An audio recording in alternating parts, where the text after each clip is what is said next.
1988ஆம் ஆண்டில் 10 ரூபாய்க்கு வாங்கிய 30 ரிலையன்ஸ் பங்குகளை நபர் ஒருவர் அவரது வீட்டில் கண்டுபிடித்துள்ளார்.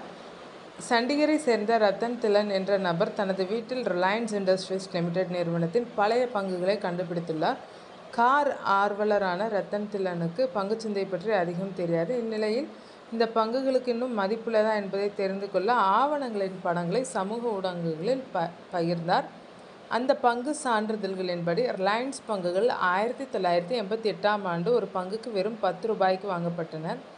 இவரின் பதிவு வைரலானதை அடுத்து இந்த பங்குகள் யாருடையது மற்றும் அதன் மதிப்பை அவர் எவ்வாறு கண்டுபிடிப்பது என்பது குறித்து விவரங்கள் தொடர்பாக பயனர்கள் கருத்து தெரிவித்தனர். அதில் பயனர் ஒருவர் பங்குகள் இப்போது ஒவ்வொன்றும் ரூபாய் 1200க்கு மேல் வர்த்தகம் செய்யப்படுவதாக சுட்டிக்காட்டினார்.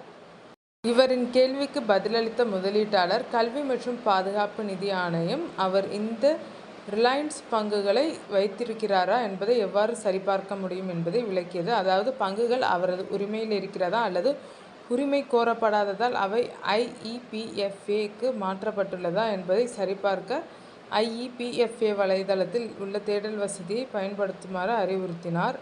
மேலும் ஒரு பயனர் பல ஆண்டுகளாக ரிலையன்ஸில் வழங்கப்பட்ட பல பங்கு பிரிப்புகள் மற்றும் போனஸ் பங்குகளை கருத்தில் கொண்டு திலனின் ஆரம்ப 30 பங்குகள் இன்று சுமார் 960 பங்குகளாக வளர்ந்திருக்கலாம். தற்போதைய சந்தை விலையில் இவை தோராயமாக ரூபாய் 11.88 லட்சமாக இருக்கலாம் என்று கூறியுள்ளார்.